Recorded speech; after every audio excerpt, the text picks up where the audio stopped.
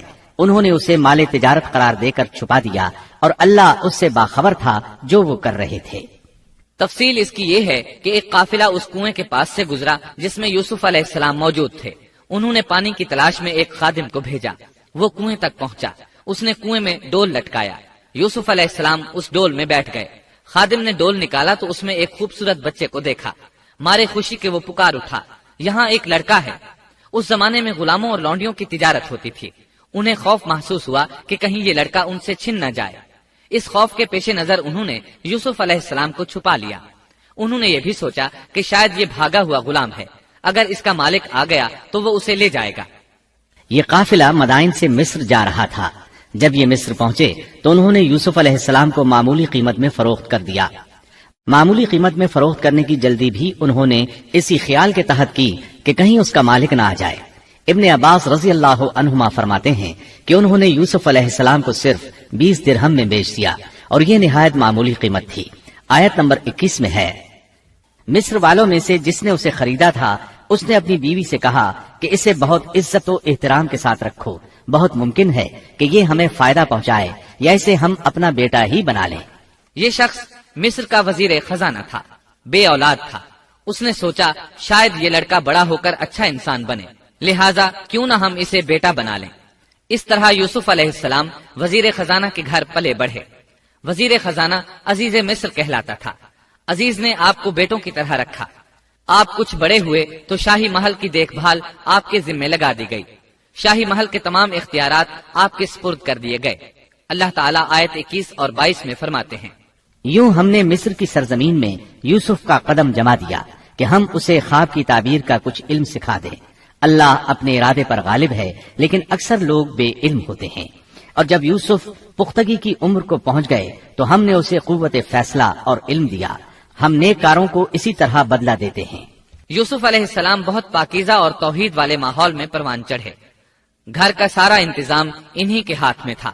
آپ بہت بصیرت اور سوجھ بوجھ سے گھر کا نظام چلا رہے تھے۔ ابھی عزیز مصر کی بیوی نے آپ کو گمراہ کرنے کی کوشش نہیں کی تھی کہ علم اور بصیرت کی صفات آپ میں موجود تھیں۔ مفسرین لکھتے ہیں جب یوسف علیہ السلام کی عمر 17-18 سال کی ہوئی تو جوانی کے ساتھ ان کے حسن میں مزید اضافہ ہوا۔ حسن یوسف واقعی بے مثال تھا۔ نبی اکرم صلی اللہ علیہ وسلم فرماتے ہیں، معراج کی رات میری ملاقات یوسف علیہ السلام سے ہوئی، ایسا لگتا تھا کہ دنیا کا نصف حسن یوسف علیہ السلام کو ملا ہے۔ مفسرین اس کی وضاحت کرتے ہیں کہ حسن کو اللہ تعالیٰ نے 2 حصوں میں تقسیم کیا ہے، آدھا حسن یوسف علیہ السلام کو دیا اور آدھا باقی ساری مخلوق میں تقسیم کر دیا۔ اللہ اکبر، یہ ہے حسن یوسف۔ اور جب یوسف کے حسن کی کیفیت یہ ہے تو پھر اس کے خالق کے کیا کہنے۔ جب عزیز مصر کی بیوی نے ان کا حسن دیکھا تو بے اختیار ہو گئی، اس کے اندر ہیجان پیدا ہوا۔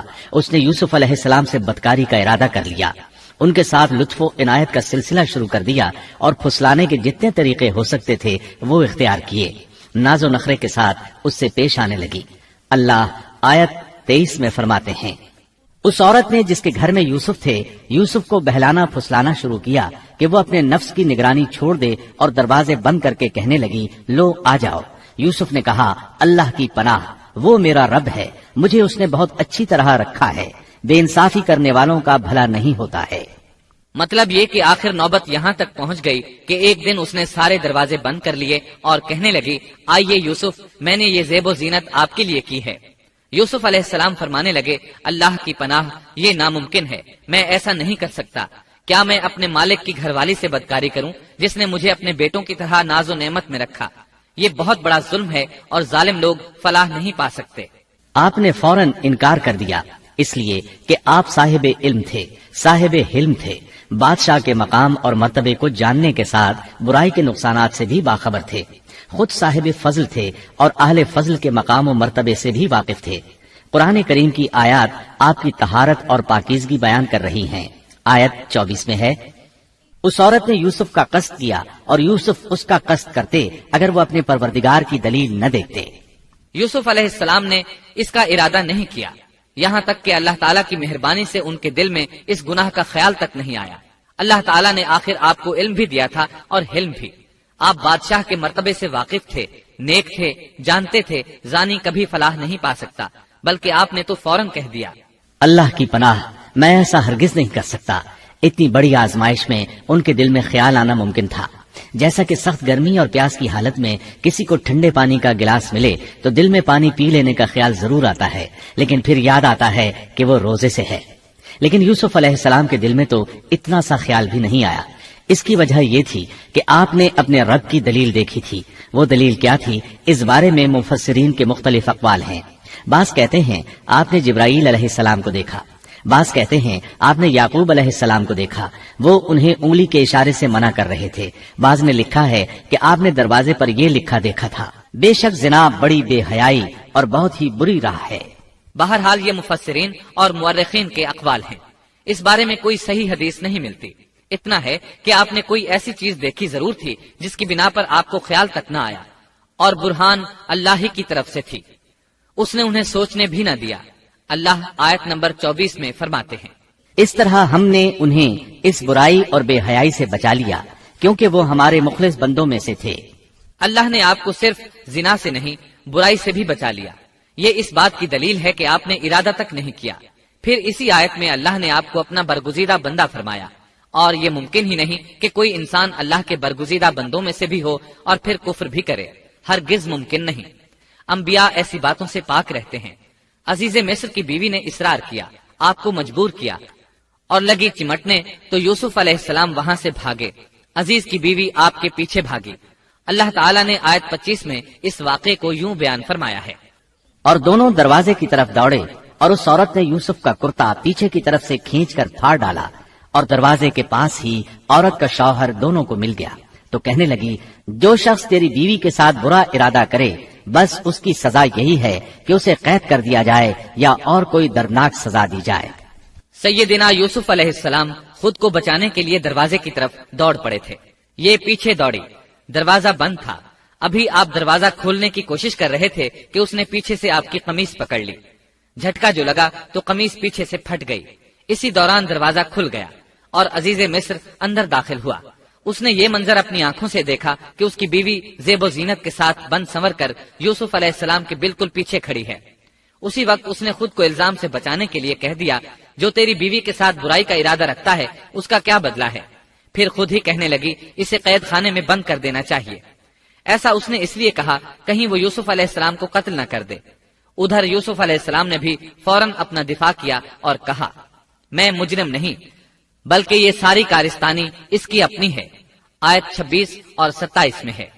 یوسف نے کہا، یہ عورت ہی مجھے پھسلا رہی تھی، اور عورت کے قبیلے ہی کے ایک شخص نے گواہی دی کہ اگر اس کا کرتا آگے سے پھٹا ہوا ہو تو عورت سچی ہے اور یوسف جھوٹ بولنے والوں میں سے ہے، اور اگر اس کا کرتا پیچھے کی جانب سے پھٹا ہوا ہو تو عورت جھوٹی ہے اور یوسف سچوں میں سے ہے۔ یہ گواہ کون تھا؟ اس بارے میں دو قسم کی روایات ہیں۔ پہلی روایت یہ ہے کہ وہ دودھ پیتا بچہ تھا، اس نے کہا کہ اس عورت نے بہکایا ہے اور یہ اللہ کا معجزہ تھا۔ دوسری روایت یہ ہے کہ عزیز مصر کے ساتھ اس کا چچا زاد تھا، اس نے کہا، قمیص دیکھو کہاں سے پھٹی ہے، پیچھے سے پھٹی ہے تو یوسف سچے، اور آگے سے پھٹی ہے تو پھر وہ سچی ہے، یوسف جھوٹے ہیں۔ آیت نمبر 28 میں آتا ہے، سو جب خاوند نے دیکھا کہ یوسف کا کرتا پیٹھ کی جانب سے پھٹا ہوا ہے تو صاف کہہ دیا کہ یہ تو عورتوں کی چال بازی ہے، بے شک تمہاری چال بازی بہت بڑی ہے۔ سید قطب کہتے ہیں، عزیز مصر ان لوگوں میں سے تھا جن کے نزدیک شرف کی کوئی قیمت نہیں تھی۔ اگر اس میں غیرت ہوتی تو اس کا خون کھولتا، وہ عورت پر برہم ہوتا، لیکن اس نے غصے کے بغیر کہا۔ آیت 29 میں ہے، یوسف اب اس بات کو جانے دو، اور اے عورت تو اپنے گناہ سے توبہ کر، بے شک تو گناہ گاروں میں سے ہے۔ اس کے علاوہ اس نے کوئی اور بات نہ کی، یہاں تک کہ یوسف علیہ السلام کو گھر ہی میں رہنے دیا، جدا بھی نہ کیا۔ لیکن پھر یہ خبر شہر میں آگ کی طرح پھیل گئی، عورتیں طرح طرح کی باتیں کرنے لگیں، لوگ عزیز مصر کی بیوی کو تانے دینے لگے۔ آیت 30 میں ہے، اور شہر کی عورتوں میں چرچا ہونے لگا کہ عزیز مصر کی بیوی اپنے جوان غلام کو اپنا مطلب نکالنے کے لیے بہلانے پھسلانے میں لگی رہتی ہے، اس کے دل میں یوسف کی محبت بیٹھ گئی ہے، ہمارے خیال میں تو وہ سری گمراہی میں ہے۔ یہ چرچا ہونے لگا کہ عزیز مصر کی بیوی ایک غلام کے ساتھ برائی پر تل گئی، اگر کسی آزاد کے ساتھ ایسا کرتی تو معاملہ اور تھا، غلام سے محبت کر بیٹھی، یہ تو اس نے بے وقوفی کی انتہا کر دی۔ اس طرح اسے خوب برا بھلا کہا گیا۔ یہ خبر عزیز مصر کی بیوی تک بھی پہنچ گئی۔ آیت 31 میں ہے، اس نے جب ان عورتوں کی پرفریب مکارانہ باتیں سنی تو انہیں بلوا بھیجا اور ان کے لیے ایک مجلس مرتب کی اور ان میں سے ہر ایک کو چھری دی اور کہا، اے یوسف ان کے سامنے چلے آؤ۔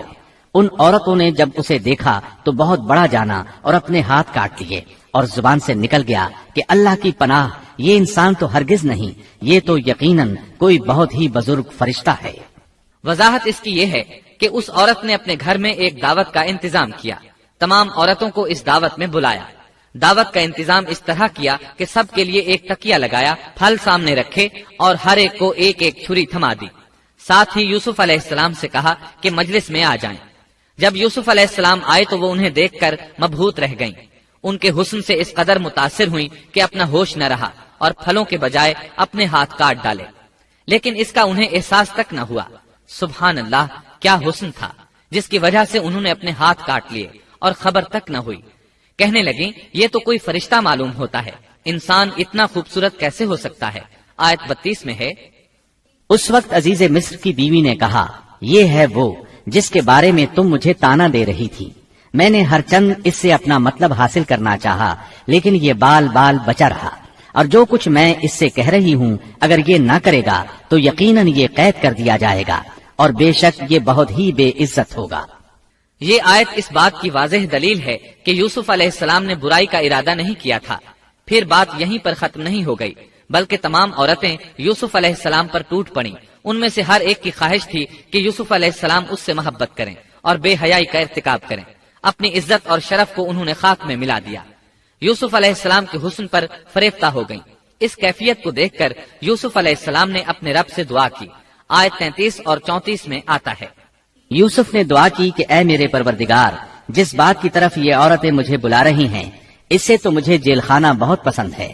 اگر تو نے ان کا مکر و فریب مجھ سے دور نہ کیا تو میں تو ان کی طرف مائل ہو جاؤں گا اور بالکل نادانوں میں جا ملوں گا۔ اس سے ظاہر ہوا سب عورتیں یوسف علیہ السلام کو اپنی طرف متوجہ کر رہی تھیں۔ انہوں نے ہر طریقہ اختیار کیا، لیکن یوسف علیہ السلام نے کسی ایک کی طرف توجہ نہ دی۔ اللہ نے انہیں بچا لیا اور عورتوں کی چال کو ناکام بنا دیا۔ اس واقعے کی خبر بھی لوگوں میں پھیل گئی۔ عزیز مصر کی بیوی کو پتا چل گیا کہ یہ خبریں پورے شہر میں پھیل گئی ہیں اور لوگ اسے ہی قصوروار ٹھہرا رہے ہیں۔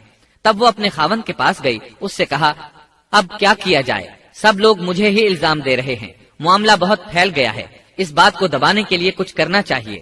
عزیز مصر نے کہا، پھر کیا کیا جائے؟ آخر آپس میں مشورہ ہوا، دونوں اس پر متفق ہو گئے۔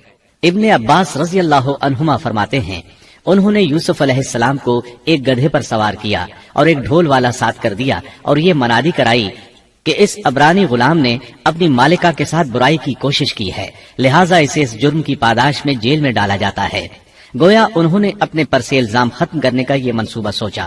اس بارے میں اللہ آیت 35 میں فرماتے ہیں، پھر ان تمام نشانوں کے دیکھ لینے کے بعد بھی انہیں یہی مصلحت معلوم ہوئی کہ یوسف کو کچھ مدت کے لیے قید خانے میں رکھیں۔ انہوں نے یہ اس لیے کہا تاکہ یوسف علیہ السلام پر تہمت لگائی جا سکے۔ اس طرح یوسف علیہ السلام قید خانے میں آ گئے۔ ان کے ساتھ 2 نوجوان اور قید خانے میں بھیجے گئے تھے۔ کچھ دن ساتھ رہنے کے بعد وہ جان گئے کہ یوسف علیہ السلام نیک سیرت انسان ہیں، عبادت گزار نوجوان ہیں۔ ایک رات دونوں نوجوانوں نے خواب دیکھے۔ صبح ہوئی تو دونوں یوسف علیہ السلام کے پاس گئے اور اپنا اپنا خواب سنایا۔ قرآن کریم آیت 36 میں اس کو یوں بیان کرتا ہے، اس کے ساتھ ہی 2 اور جوان بھی جیل خانے میں داخل ہوئے۔ ان میں سے ایک نے کہا کہ میں نے خواب میں اپنے آپ کو شراب میں چوڑتے دیکھا ہے، اور دوسرے نے کہا میں نے اپنے آپ کو دیکھا ہے کہ میں اپنے سر پر روٹی اٹھائے ہوئے ہوں جسے پرندے کھا رہے ہیں۔ ہمیں آپ اس کی تعبیر بتائیے، ہمیں تو آپ خوبیوں والے شخص دکھائی دیتے ہیں۔ قید خانے کے قیدی بھی جان چکے تھے کہ یوسف علیہ السلام نیک ہیں۔ آپ نے سوچا یہ دین کی دعوت دینے کا بہترین موقع ہے۔ انہوں نے جو کچھ ان سے کہا وہ آیت نمبر 37 اور 38 میں اس طرح آیا ہے، یوسف نے کہا تمہیں جو کھانا دیا جاتا ہے اس کے تمہارے پاس پہنچنے سے پہلے ہی میں تمہیں اس کی تعبیر بتلا دوں گا۔ یہ سب اس علم کی بدولت ہے جو مجھے میرے رب نے سکھایا ہے۔ میں نے ان لوگوں کا مذہب چھوڑ دیا ہے جو اللہ پر ایمان نہیں رکھتے اور آخرت کے بھی منکر ہیں۔ میں اپنے باپ دادوں کے دین کا پابند ہوں، یعنی ابراہیم، اسحاق اور یعقوب کے دین کا۔ ہمیں ہرگز یہ سزاوار نہیں کہ ہم اللہ کے ساتھ کسی کو بھی شریک کریں۔ ہم پر اور تمام اور لوگوں پر اللہ کا یہ خاص فضل ہے، لیکن اکثر لوگ ناشکری کرتے ہیں۔ آپ نے سب سے پہلے اپنا تعارف کرایا، ابراہیم اور یعقوب علیہ السلام کے بارے میں بتایا، اور اس زمانے کے لوگ ابراہیم علیہ السلام کو مانتے تھے۔ ابراہیم علیہ السلام معروف تھے، جانے پہچانے تھے۔ نبی کریم صلی اللہ علیہ وسلم سے پوچھا گیا کہ کریم یعنی عزت دار کون ہے؟ آپ نے فرمایا عزت دار کے بیٹے، عزت دار کے پوتے اور عزت دار کے پڑ پوتے، یعنی یوسف بن یعقوب بن اسحاق بن ابراہیم علیہ السلام۔ مطلب یہ کہ 4 پشتوں تک نبوت کی فضیلت یوسف علیہ السلام کے سوا کسی کے حصے میں نہیں آئی۔ یہ عزت اور بزرگی کی انتہا ہے۔ آپ نے اپنے دین کا تعارف کرانے کے بعد ان سے جو کچھ کہا وہ آیت 39 اور 40 میں آتا ہے۔ اے میرے قید کے ساتھیوں، کیا بھلا کئی جدا جدا پروردگار بہتر ہیں یا ایک اللہ زبردست طاقتور؟ اس کے سوا تم جن کی پوجا پاٹ کر رہے ہو وہ سب نام ہی نام ہیں جو تم نے اور تمہارے باپ دادوں نے خود ہی گھڑ لیے ہیں۔ اللہ نے ان کی کوئی دلیل نازل نہیں فرمائی۔ فرما روائی صرف اللہ ہی کی ہے۔ اس کا فرمان ہے کہ تم سب سوائے اس کے کسی اور کی عبادت نہ کرو۔ یہی دین درست ہے، لیکن اکثر لوگ نہیں جانتے۔ پھر یوسف علیہ السلام نے انہیں خواب کی تعبیر بتائی۔ اس کا ذکر سورہ یوسف آیت 41 میں ہے۔ اے میرے قید خانے کے رفیقو، تم دونوں میں سے ایک تو اپنے بادشاہ کو شراب پلانے پر مقرر ہو جائے گا، لیکن دوسرا سولی دیا جائے گا اور پرندے اس کا سر نوچ نوچ کھائیں گے۔ تم دونوں جس کے بارے میں تحقیق کر رہے تھے اس کام کا فیصلہ کر دیا گیا۔ تعبیر سن کر وہ قیدی کہنے لگے، ہم نے اس طرح خواب نہیں دیکھا۔ جس کے قتل کی تعبیر بتائی گئی تھی وہ تو خاص طور پر کہنے لگا، میں نے یہ خواب نہیں دیکھا۔ اس پر یوسف علیہ السلام نے فرمایا، یہ اللہ کا فیصلہ ہے، تبدیل نہیں ہو سکتا۔ پھر آپ نے دوسرے قیدی سے فرمایا، اور جس کی نسبت یوسف کا گمان تھا کہ ان دونوں میں سے یہ چھوٹ جائے گا، اس سے کہا کہ اپنے بادشاہ سے میرا ذکر بھی کر دینا۔ پھر اسے شیطان نے اپنے بادشاہ سے ذکر کرنا بھلا دیا اور یوسف نے کئی سال قید خانے ہی میں کاٹے۔ پھر اسی طرح ہوا، ایک کو پھانسی پر چڑھا دیا گیا، دوسرا بادشاہ کو شراب پلانے پر مقرر ہوا، لیکن وہ یوسف علیہ السلام کا ذکر کرنا بھول گیا۔ اللہ تعالیٰ آیت 42 میں فرماتے ہیں، شیطان نے اسے بھلا دیا۔ اس آیت کی تفسیر بعض مفسرین نے یہ کی ہے کہ شیطان نے یوسف علیہ السلام کو اپنے رب یعنی اللہ تعالیٰ کی یاد سے غافل کر دیا، اور انہوں نے ایک بندے سے چاہا کہ وہ اپنے رب یعنی شاہ مصر سے ان کا تذکرہ کر کے ان کی رہائی کی کوشش کرے۔ اس لیے اللہ تعالیٰ نے ان کو یہ سزا دی کہ وہ کئی سال تک جیل میں پڑے رہے۔ یہ تفسیر بالکل غلط ہے۔ درست یہ ہے کہ فَأَنْسَاهُ کی ضمیر اس شخص کی طرف لوٹتی ہے جس کے متعلق یوسف علیہ السلام کا گمان تھا کہ وہ رہائی پانے والا ہے، اور اس آیت کے معنی یہ ہیں کہ شیطان نے اس شخص کو اپنے آقا سے یوسف علیہ السلام کا ذکر کرنا بھلا دیا، جیسا کہ علامہ ابن کثیر اور دیگر مفسرین نے اسی طرح کہا ہے۔ انس رضی اللہ عنہ سے مروی یہ روایت کہ اللہ تعالیٰ نے یوسف علیہ السلام کی طرف وحی کی کہ اے یوسف، تجھے تیرے بھائیوں سے کس نے نجات دی؟ فرمایا، اے اللہ، آپ نے۔ اللہ نے پھر پوچھا، یوسف، تجھے کنویں سے کس نے نکالا؟ انہوں نے جواب دیا، اللہ، آپ نے۔ اللہ تعالیٰ نے پھر پوچھا، یوسف، تجھے عورتوں سے کس نے بچایا؟ کہا، اللہ، آپ نے۔ اب اللہ نے فرمایا، پھر اب اللہ کے سوا کسی اور سے نجات کیوں طلب کرتے ہو؟ یہ روایت عقل اور نقل دونوں کے خلاف ہے، کیونکہ تکالیف و مصائب سے خلاصی کے لیے دنیاوی اسباب اختیار کرنا جائز ہے، جیسا کہ سورۃ المائدہ میں اللہ تعالیٰ فرماتے ہیں کہ نیکی اور تقوی کے کاموں میں ایک دوسرے کا تعاون کرو، اور یوسف علیہ السلام کا رہائی پانے والے شخص سے اپنی رہائی کے متعلق بادشاہ سے بات کرنے کو کہنا اس آیت کے عین مطابق ہے، اور ایسا کرنا توکل علی اللہ کے خلاف نہیں۔ لہٰذا مذکورہ بیان کردہ روایت جس طرح سند کے اعتبار سے کمزور ہے، اسی طرح مفہوم کے اعتبار سے بھی قرآن کے خلاف ہے۔ یوسف علیہ السلام قید خانے میں پڑے ہیں، کسی کو ان کی خبر تک نہیں۔ یہ ان کی ایک اور آزمائش تھی، کسی کو خبر ہو تو نکالے۔ آخر کچھ مدت بعد بادشاہ نے خواب دیکھا۔ بادشاہ نے کہا، میں نے خواب میں دیکھا ہے کہ 7 موٹی تازی فربا گائیں ہیں جن کو 7 دبلی پتلی لاغر گائیں کھا رہی ہیں، اور 7 بالیاں ہیں ہری ہری اور دوسری 7 بالکل خشک۔ اس خواب نے بادشاہ کو پریشان کر دیا۔ اس نے کہا، اے درباریو، میرے اس خواب کی تعبیر بتلاؤ اگر تم خواب کی تعبیر دے سکتے ہو۔ انہوں نے جواب دیا، یہ تو اڑتے اڑاتے پریشان خواب ہیں، اور ایسے شوریدہ پریشان خوابوں کی تعبیر جاننے والے ہم نہیں۔ جب وہ خواب کی تعبیر نہ بتا سکے تب اس ساقی کو یوسف علیہ السلام یاد آئے۔ وہ چونک اٹھا۔ ان 2 قیدیوں میں سے جو رہا ہوا تھا اسے مدت کے بعد یاد آ گیا، اور کہنے لگا میں تمہیں اس کی تعبیر بتلا دوں گا، مجھے جانے کی اجازت دیجیے۔ قید خانہ شہر سے باہر تھا، انہوں نے اسے ادھر روانہ کر دیا۔ وہ جیل پہنچا، یوسف علیہ السلام سے ملا اور بولا، اے یوسف، اے بہت بڑے سچے، آپ ہمیں اس خواب کی تعبیر بتلائیے کہ 7 موٹی تازی گائیں ہیں جنہیں 7 دبلی پتی گائیں کھا رہی ہیں، اور 7 بالکل سبز خوشے ہیں، اور 7 ہی دوسرے بالکل خشک ہیں، تاکہ میں واپس جا کر ان لوگوں سے کہوں تاکہ وہ سب جان لیں۔ تب یوسف علیہ السلام نے خواب کی تعبیر بتائی۔ یوسف نے جواب دیا کہ تم 7 سال تک پے در پے لگاتار حسب عادت غلہ بویا کرنا، اور فصل کاٹ کر اسے بالیوں سمیت ہی رہنے دینا، سوائے اپنے کھانے کی تھوڑی سی مقدار کے۔ اس کے بعد 7 سال نہایت سخت قحط کے آئیں گے، وہ اس غلے کو کھا جائیں گے جو تم نے ان کے لیے ذخیرہ رکھ چھوڑا تھا، سوائے اس تھوڑے سے غلے کے جو تم محفوظ کر کے رکھو گے۔ آپ نے صرف خواب کی تعبیر نہیں بتائی بلکہ علاج بھی بتایا۔ اس کے بعد ایک اور بات بھی بتائی۔ اس کے بعد جو سال آئے گا اس میں لوگوں پر خوب بارش برسائی جائے گی، اور وہ اس میں شیرہ انگور بھی خوب نچوڑیں گے۔ ساقی بہت تیزی سے واپس گیا، بادشاہ کو پوری تفصیل بتائی۔ تب بادشاہ نے کہا، یوسف کو میرے پاس لاؤ۔ بادشاہ کا قاصد واپس آیا اور آپ سے کہا، بادشاہ آپ کو بلا رہا ہے۔ یوسف علیہ السلام نے کہا، میں قید خانے سے نہیں نکلوں گا۔ نبی کریم صلی اللہ علیہ وسلم فرماتے ہیں، اللہ یوسف علیہ السلام پر رحم فرمائے، انہوں نے کس حد تک صبر کیا۔ ان کی جگہ میں ہوتا اور مجھے قید خانے سے نکلنے کے لیے کہا جاتا تو میں فوراً باہر نکل جاتا۔ 7 سال تک قید میں رہنے کے بعد اگر کوئی قیدی سے باہر نکلنے کے لیے کہے اور وہ باہر نکلنے سے انکار کر دے تو یہ بات عجیب ہی لگ سکتی تھی، لیکن یوسف علیہ السلام ہر طرح سے بری ہو کر نکلنا چاہتے تھے۔ چنانچہ آپ نے کہا، یوسف نے کہا، اپنے بادشاہ کے پاس واپس جا اور اس سے پوچھ کہ ان عورتوں کا حقیقی واقعہ کیا ہے جنہوں نے اپنے ہاتھ کاٹ لیے تھے۔ ان کے ہیلے کو صحیح طور پر جاننے والا میرا پروردگار ہی ہے۔ قاصد واپس آیا، اس نے بادشاہ کو یوسف کا جواب سنایا۔ اب بادشاہ نے ان عورتوں کو جمع کیا اور کہا، بادشاہ نے پوچھا، اے عورتوں، اس وقت کا صحیح واقعہ کیا ہے جب تم داؤ فریب کر کے یوسف کو اس کی دلی منشا سے بہکانا چاہتی تھی؟ انہوں نے صاف جواب دیا کہ معاذ اللہ، ہم نے یوسف میں کوئی برائی نہیں پائی۔ پھر تو عزیز مصر کی بیوی بھی بول اٹھی کہ اب تو حق سچ واضح ہو گیا ہے، میں نے ہی اسے ورغلایا تھا اس کے جی سے، اور یقیناً وہ سچوں میں سے ہے۔ یوسف نے کہا، یہ اس واسطے کہ عزیز مصر جان لے کہ میں نے اس کی پیٹھ پیچھے اس کی خیانت نہیں کی، اور یہ بھی کہ اللہ دغابازوں کے ہتھ کنڈے چلنے نہیں دیتا۔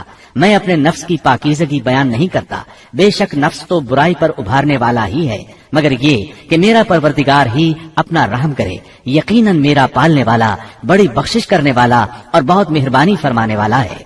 بعض مفسرین کے نزدیک یہ یوسف علیہ السلام کا قول ہے، اور یہ انہوں نے اس وقت کہا جب جیل میں ان کو یہ ساری تفصیل بتلائی گئی، یا بعض کے بقول بادشاہ کے پاس جا کر انہوں نے یہ کہا۔ بعض مفسرین کے نزدیک یہ بھی عزیز مصر کی بیوی ہی کا قول ہے، اور مطلب یہ ہے کہ یوسف کی غیر موجودگی میں بھی اسے غلط طور پر تہمت لگا کر خیانت کا ارتکاب نہیں کرتی، بلکہ امانت کے تقاضوں کو سامنے رکھتے ہوئے اپنی غلطی کا اعتراف کرتی ہوں۔ یا یہ مطلب ہے کہ میں نے یوسف کو پھسلانے کی کوشش ضرور کی، لیکن واقعہ یہ ہے کہ اپنے خاوند کی خیانت نہیں کی اور کسی بڑے گناہ میں واقع نہیں ہوئی۔ حافظ ابن کثیر نے اسی قول کو ترجیح دی ہے اور اسے سیاق و معانی کے اعتبار سے زیادہ مناسب اور موزوں قرار دیا ہے۔ آیت 54 میں اللہ تعالیٰ فرماتے ہیں، بادشاہ نے کہا، اسے میرے پاس لاؤ کہ میں اسے اپنے خاص کاموں کے لیے مقرر کر لوں۔ پھر جب اس سے بات چیت کی تو کہنے لگا کہ آپ ہمارے ہاں آج سے ذی عزت اور امانت دار ہیں۔ تب یوسف علیہ السلام بولے، یوسف نے کہا، آپ مجھے ملک کے خزانوں پر مقرر کر دیجئے، میں حفاظت کرنے والا اور باخبر ہوں۔ اسی طرح ہم نے یوسف کو ملک کا قبضہ دے دیا کہ وہ جہاں کہیں چاہے رہے سہے، ہم جسے چاہیں اپنی رحمت پہنچا دیتے ہیں، ہم نیکوکاروں کا ثواب ضائع نہیں کرتے، یقیناً ایمانداروں اور پرہیزگاروں کو اخروی اجر بہت ہی بہتر ہے۔ بادشاہ نے یوسف علیہ السلام کو ملک کا مکمل اختیار دے دیا، اور ایک روایت میں ہے اس نے کہا، یوسف میرا اختیار اب صرف کرسی تک محدود ہے۔ اس طرح تمام معاملات یوسف علیہ السلام کے اختیار میں آ گئے اور خیر و برکت کے سال شروع ہو گئے۔ یوسف علیہ السلام نے ان سالوں سے خوب فائدہ اٹھایا، ہر طرف بھلائی ہی بھلائی ہو گئی، غلے کی فراوانی ہو گئی، جس طرح یوسف علیہ السلام چاہتے تھے اسی طرح خرچ کیا جاتا تھا۔ پھر اس طرح 7 سال ختم ہو گئے اور قحط کے سال شروع ہو گئے۔ اس قحط نے نہ صرف مصر کو بلکہ فلسطین وغیرہ کے علاقوں کو بھی اپنی لپیٹ میں لے لیا۔ اب چونکہ مصر بہت زیادہ خوشحال تھا، یوسف علیہ السلام نے 7 سال تک غلے کو بچا بچا کر رکھا تھا، اس لیے لوگ مصر آنا شروع ہو گئے۔ فلسطین میں بھی غلہ ختم ہو گیا۔ یعقوب علیہ السلام اور ان کے بیٹوں تک بھی قحط کے اثرات پہنچ گئے، بلکہ ان کے علاقے میں قحط شدید ہو گیا۔ تلاش کے باوجود غلہ نہیں ملتا تھا، ملتا بھی تھا تو بہت مہنگا۔ فلسطین میں خبر پہنچی کہ مصر کا بادشاہ پرانی قیمت پر غلہ دے رہا ہے۔ یہ خبر اس لیے پہنچی کہ یوسف علیہ السلام پرانی قیمت پر غلہ فروخت کر رہے تھے، چنانچہ فلسطین سے غلہ خریدنے کے لیے قافلے مصر آنے لگے۔ یوسف علیہ السلام پرانی قیمت پر غلہ ضرور دیتے، لیکن ایک آدمی کو صرف اتنا دیتے جتنا ایک اونٹ اٹھا سکتا، اس سے زیادہ نہ دیتے، تاکہ تاجر لوگ مال سٹاک کر کے مہنگا نہ بیچیں۔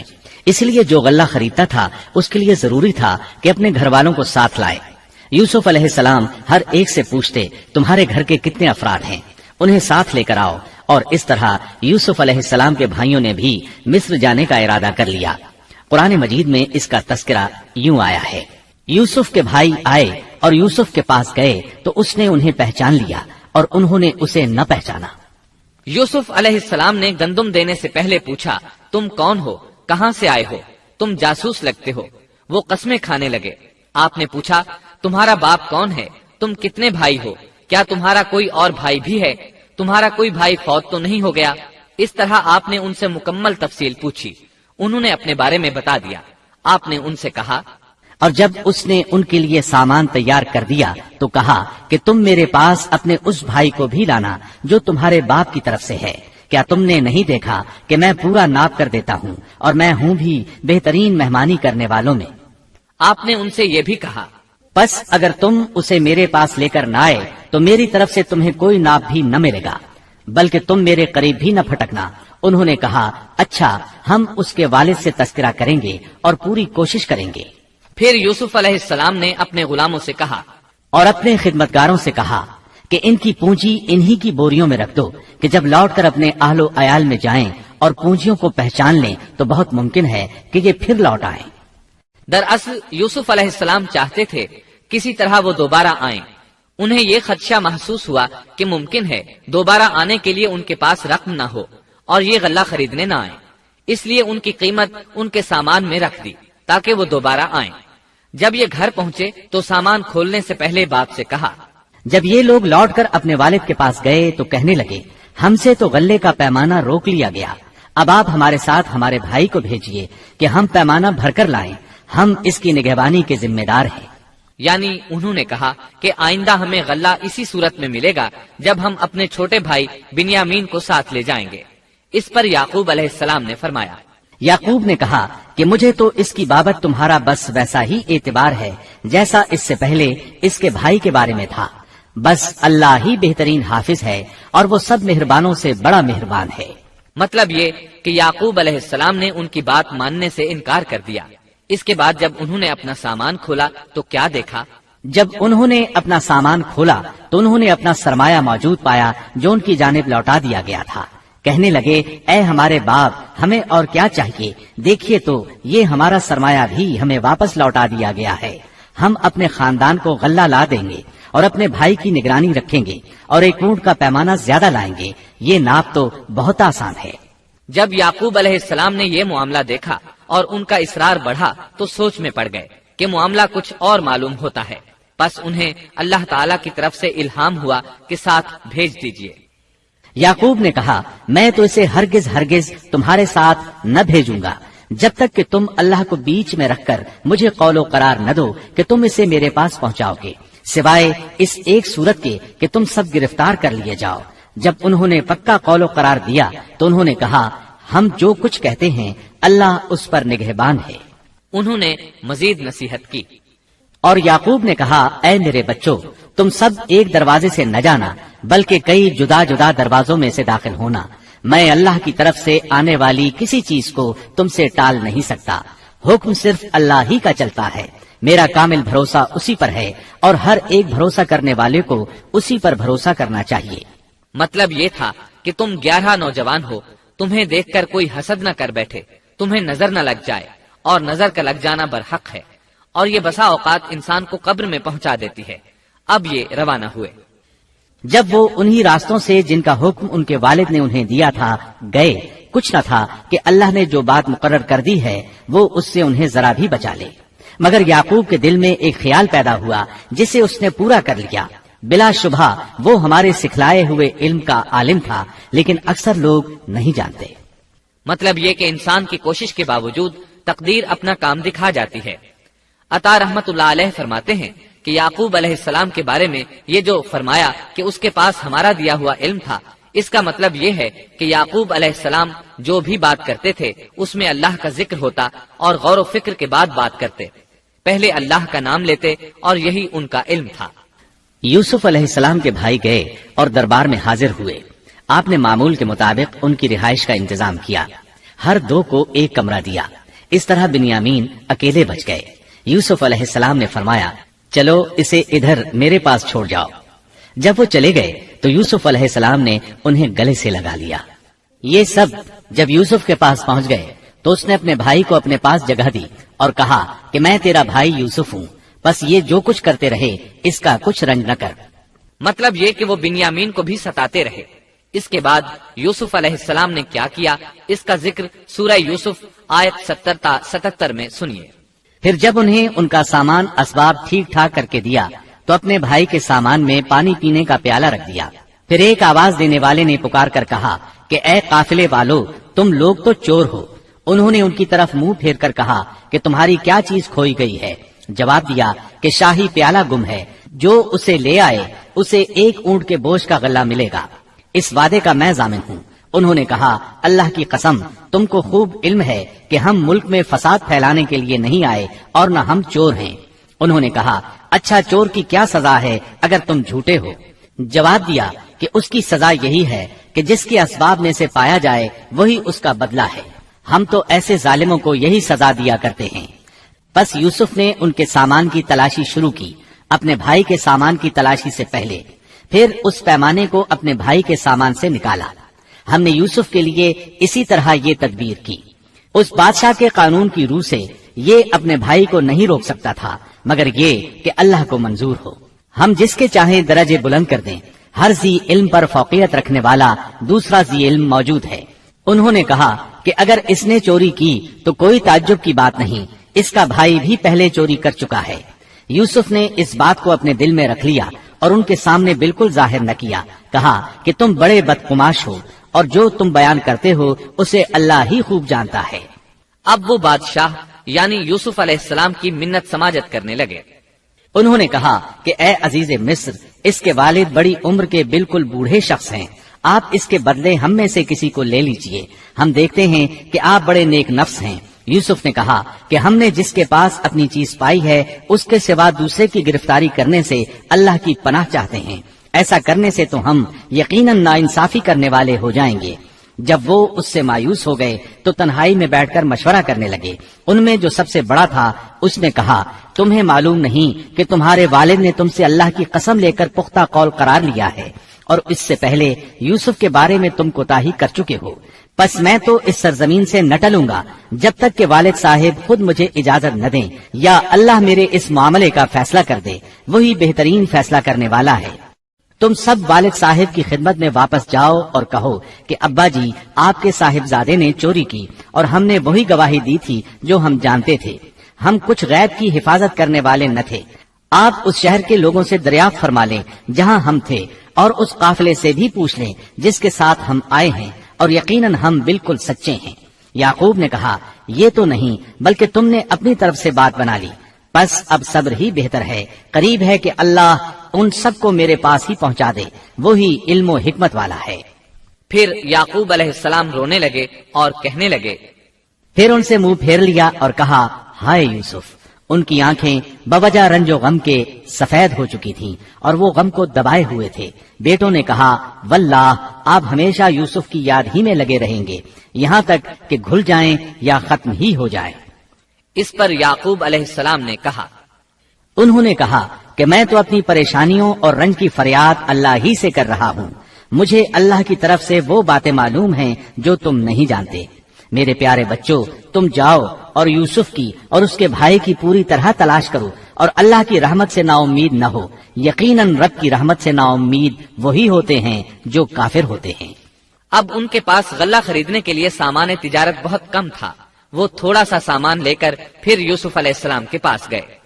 پھر جب یہ لوگ یوسف کے پاس پہنچے تو کہنے لگے کہ اے عزیز، ہم کو اور ہمارے خاندان کو دکھ پہنچا ہے، ہم حقیر پونجی لائے ہیں، بس آپ ہمیں پورے غلے کا ناپ دیجئے اور ہم پر خیرات کیجئے، اللہ خیرات کرنے والوں کو بدلہ دیتا ہے. اب برادران یوسف ان کے سامنے رسوائی کے درجے تک پہنچ گئے. چنانچہ یوسف علیہ السلام نے انہیں زیادہ پریشان کرنا مناسب نہ سمجھا اور اپنا مکمل تعارف کروا دیا. یوسف نے کہا، جانتے بھی ہو کہ تم نے یوسف اور اس کے بھائی کے ساتھ اپنی نادانی کی حالت میں کیا کیا؟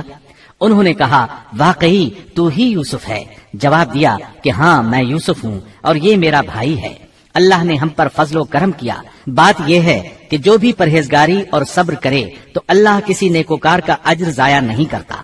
انہوں نے کہا، اللہ کی قسم، اللہ نے تجھے ہم پر برتری دی ہے اور یہ بھی بالکل سچ ہے کہ ہم خطا کار تھے. جواب دیا، آج تم پر کوئی ملامت نہیں ہے، اللہ تمہیں بخشے، وہ سب مہربانوں سے بڑا مہربان ہے. میرا یہ کرتا تم لے جاؤ اور اسے میرے والد کے منہ پر ڈال دو کہ وہ دیکھنے لگیں، اور اپنے خاندان کو میرے پاس لے آؤ. وہ قمیص لے کر یعقوب علیہ السلام کی طرف چل دیے. جو ہی مصر سے چلے یعقوب علیہ السلام نے خوشبو محسوس کر لی. جب یہ قافلہ جدا ہوا تو ان کے والد نے کہا کہ مجھے تو یوسف کی خوشبو آ رہی ہے، اگر تم مجھے بے وقوف نہ کہو. وہ کہنے لگے کہ واللہ آپ اپنے اسی پرانے خط میں مبتلا ہیں. جب خوشخبری دینے والے نے پہنچ کر ان کے منہ پر وہ کرتا ڈالا، اسی وقت وہ پھر سے بینا ہو گئے. کہا، کیا میں تم سے نہ کہا کرتا تھا کہ میں اللہ کی طرف سے وہ باتیں جانتا ہوں جو تم نہیں جانتے؟ انہوں نے کہا، ابا جی آپ ہمارے لیے گناہوں کی بخشش طلب کیجئے، بے شک ہم قصوروار ہیں. کہا، اچھا میں جلد ہی تمہارے لیے اپنے پروردگار سے بخشش مانگوں گا، وہ بہت بڑا بخشنے والا اور نہایت مہربانی کرنے والا ہے. پھر سارا خاندان یوسف علیہ السلام کے پاس آیا.